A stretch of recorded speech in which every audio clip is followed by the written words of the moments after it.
All right, that was my chocolate chip cookie dough log that I'm gonna put to the side. And now I'm gonna bring in my 12 mini graham cracker crusts that I am laying out on my muffin tin just for easier transportation. And we are just putting one in each of our muffin tin holes. I'm next gonna come in with my Hershey's milk chocolate. You can use whatever chocolate you like. This is just what I had in my fridge. And we're just gonna break off pieces. It doesn't need to be perfect squares, but we're gonna add about 2 of our squares right into each of our little graham cracker crumbs. Now you can mix this up and do like some Reese's in there, or you can add some of the cookies and cream Hershey's, whatever you like, you can add to the bottom of our graham cracker crust. But this is gonna be such an easy and delicious kind of summer dessert that everyone will love. I promise you that. And that giant size is the perfect size for our dessert. All right, we have our cookie dough on the side still, but now I'm bringing in some mini marshmallows, and we're gonna add a generous amount of marshmallows on top of each of our little graham cracker crusts. Now I know this might just seem like a simple s'mores dessert, but this is gonna be so much better, so tasty. Your kids are gonna love it, your family will love it. I like making this on a Sunday summer night because it's easy to put together and it tastes incredible. This is literally one of my family's favorite desserts. Okay, let's go ahead and get those few flying ones right in there.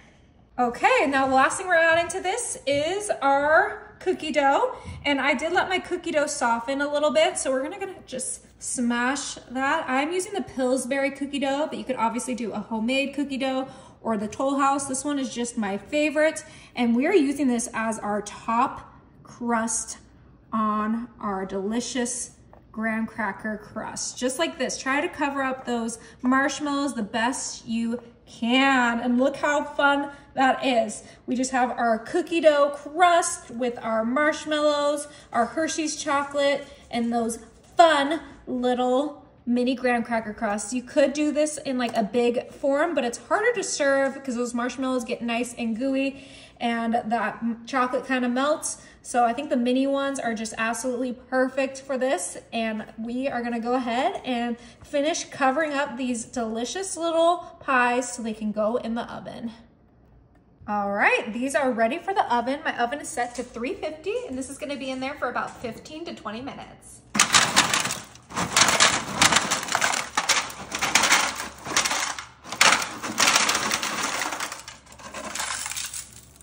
All right, that was 1 box of Nilla wafers.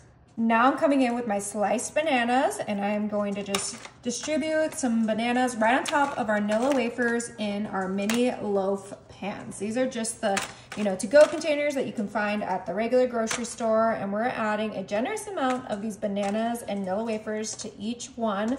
This is such an easy and delicious no-bake dessert, perfect for spring and summer. I absolutely love making this, especially in these little individual servings. All right, let's get all of our bananas in there. All right, we're gonna kind of move these a little bit to the side. I have my large measuring cup, and in there, I'm gonna measure out my whole milk. We need 3 cups of cold milk. You can use whatever kind of milk you prefer, almond milk, oat, but I'm using whole. And that should be 3 cups perfectly. And inside our milk, we're gonna add our family size of banana cream instant pudding. Put that whole box in there. Should fit perfectly in that measuring cup. Yummy. And we're gonna grab our whisk, and it is time to mix this together until all of it is well combined. We gotta make sure that powder gets into that milk. Oh, it smells so good. This is a twist on a classic, and it is my favorite to say the least. And we're just gonna whisk this for like a minute or 2. All right, and while this is still thin, because it will thicken as it sets, we are gonna start drizzling our pudding over our Nilla wafers and our bananas. This helps those get really soaked in our delicious pudding, and they're just gonna be super moist and fall apart, which is exactly what we want. So we're evenly distributing our pudding. Oh my goodness, doesn't that just look velvety? It looks amazing. I can already see it starting to thicken. Oh yeah, so we're just gonna keep pouring until we run out of that pudding, and it is just gonna get right into all the nook and crannies of our wafers and bananas. Beautiful.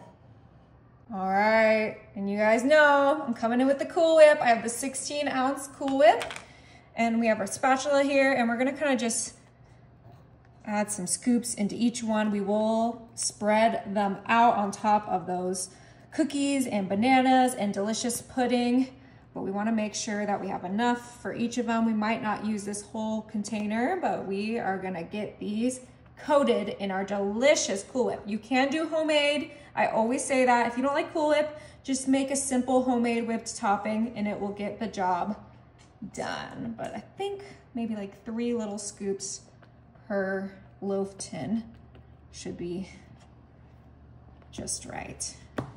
And then we're just gonna spread those until they are covering our pudding.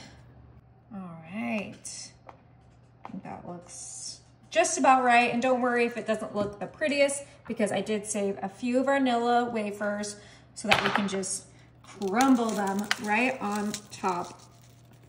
And people will know exactly what they're getting, just like that. I'm using about 2 Nilla wafers per loaf tin to just crumble. Oh my goodness, it's gonna be so good, you guys.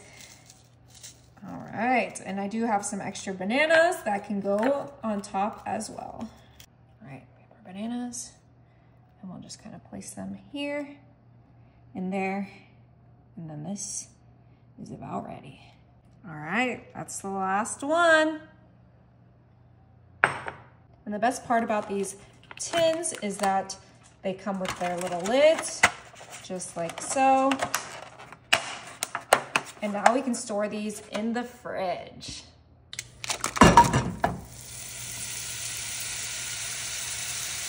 All right, with our 2 sticks of butter, I'm gonna grab some brown sugar, and we're gonna add 1/2 cup of brown sugar right in there with our 2 sticks of butter. Grab our whisk, and we're gonna let that melt and get nice and delicious. We are kind of making a caramel on our stovetop with just these 2 ingredients for a super delicious dessert that everyone will love. So let's let that butter melt and get well combined with our brown sugar. All right, so now that that's all bubbly and boiling, this is ready. We're gonna give it one last stir, turn off that heat, and then let's go on over to our countertop.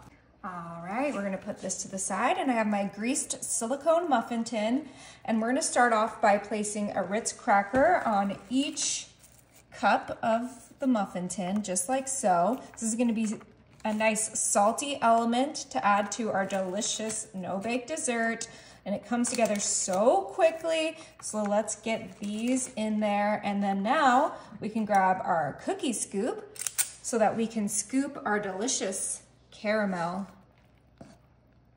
right on top of our Ritz cracker, just like so. And we wanna make sure that that cracker is completely covered in our delicious caramel toffee mixture.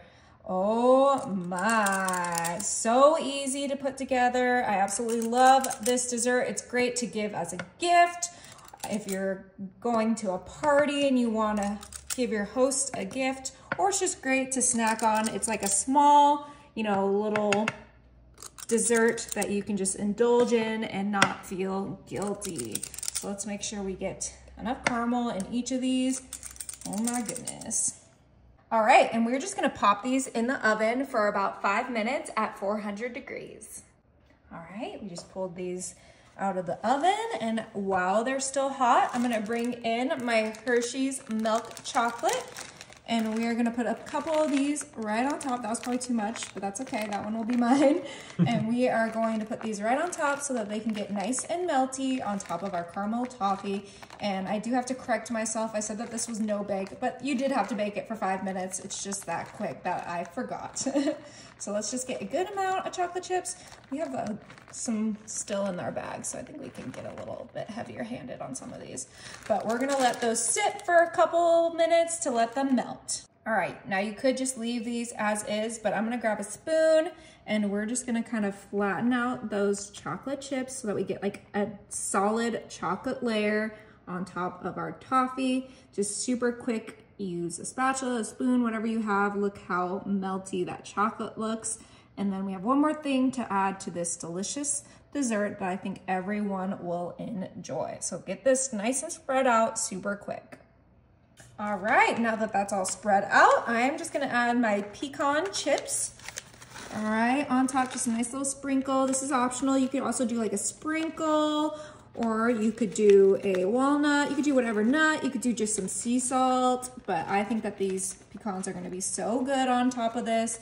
And with the chocolate, you could also do whatever chocolate. You could do a dark chocolate, a white chocolate, but I think that this combination is gonna be a hit. I've done versions of this before and it is always so tasty.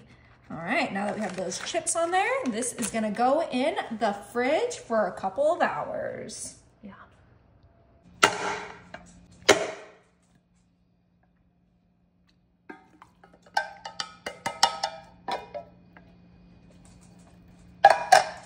All right, this is 4 cans of our dark sweet cherries that we drained and put in our 9x13. Next, I'm coming in with my granulated sugar, and we're gonna do 1/3 a cup of granulated sugar with our dark sweet cherries. You can use fresh cherries, you can use frozen, and just make sure you let them thaw. You can use whatever type of cherries you like, but I love this canned dark sweet cherries for this. Oh my goodness. And we're just sprinkling that 1/3 cup of granulated sugar on top of our cherries. Delicious. Next, I'm coming in with my vanilla extract, and we're gonna do 2 teaspoons, and I'm just gonna use the lid of our vanilla to measure that out. That's the best part about vanilla, is you can just use the lid as a teaspoon. Perfect, 1, 2. Now, before we give this a mix, I'm gonna grab my half a lemon and my lemon squeeze, and we're gonna put our lemon in there, and we are gonna squeeze the juice of half a lemon right on top of those cherries. This will help with the tartness, and it will just add some great flavor. I actually have one more thing I'm gonna add before we mix this that I just put to the side and I just remembered, and that is a little bit of cornstarch to thicken this up. Those cherries are gonna release some juices as we put them in the oven, so we gotta make sure we add something to thicken it up. And we're gonna add 2 tablespoons. We're just gonna measure those out super quick. 1, 2. Oh, it smells so good. It smells like cherry limeade. All right, now we're finally gonna get to mixing. We wanna make sure everything gets coated in that cornstarch, that lemon juice, that sugar, that vanilla extract. This is gonna create such a great base for this super easy dessert. I love that these cherries are already pitted. They smell incredible, they look incredible. They just have that dark, rich color. This is so great for summer, for spring, for fall. Honestly, it's great year round. And I just love how simple it is. Anyone can make this dessert. So once we have everything fully mixed, we're gonna make sure that cornstarch is in there because we want it to thicken up our juices. We're just gonna lay this out flat, just like so. Oh my goodness, yummy. All right, let's place this to the side and bring in our medium to large bowl.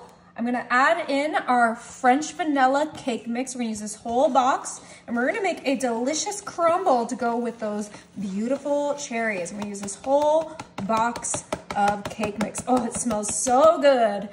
Now I'm gonna bring in 2 blocks of unsalted, softened butter. Gotta make sure it's softened or this will not work. And we're gonna make sure to put that whole stick in there. 1 and 2. Beautiful.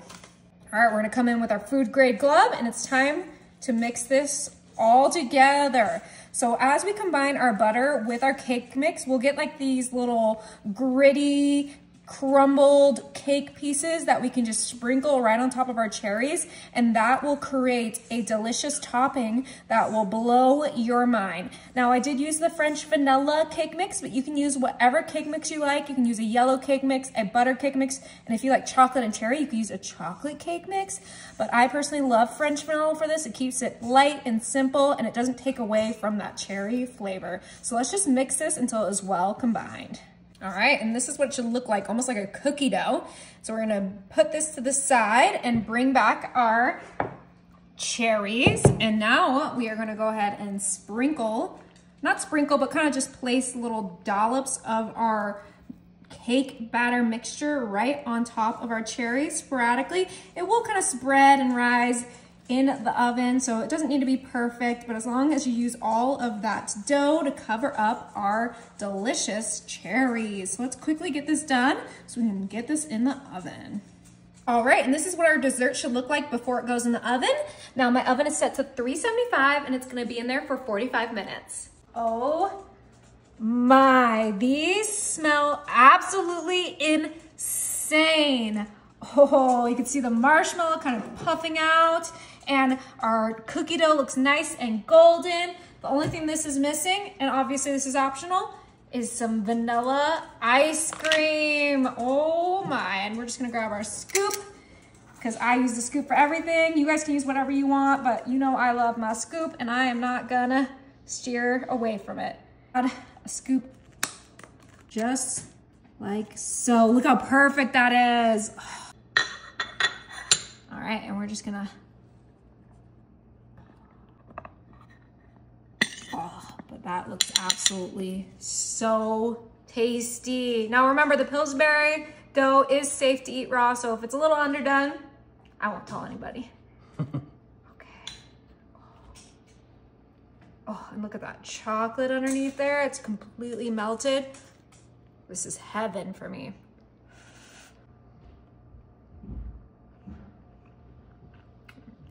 No way. Is it good? No way. Mm. Mm. I love it. All right. These were in the fridge for 1 hour and it's ready to get serving. Woo! All right, let's give it a try. Oh my goodness.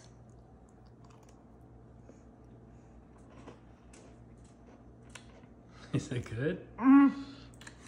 That is so good. It's perfect. You gotta try it. All right, so these were in the fridge for 2 hours, and I wanna know, if you don't have a silicone muffin tin, you can just use cupcake liners. But let's go ahead and pop these out. And look how cute they came out. They are the perfect little dessert, individual dessert that anyone will love, and they are gonna be so tasty. Oh yeah, okay. Oh my gosh, I'm so excited. Look at that little Ritz cracker on the bottom. It looks so cool.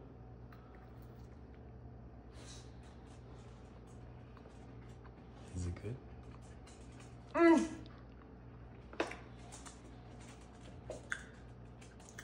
That is so good. Oh my, you have to try these.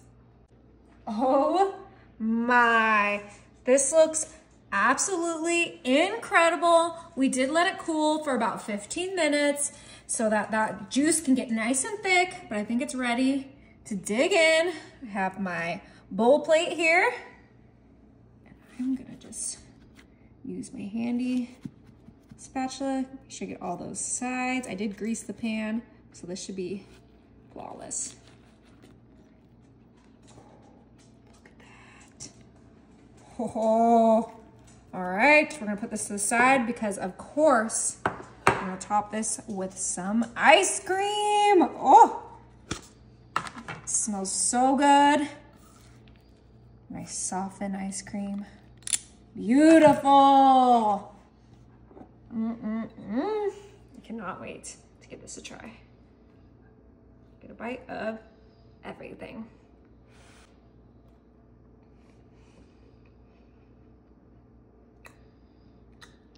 That is so good, you guys.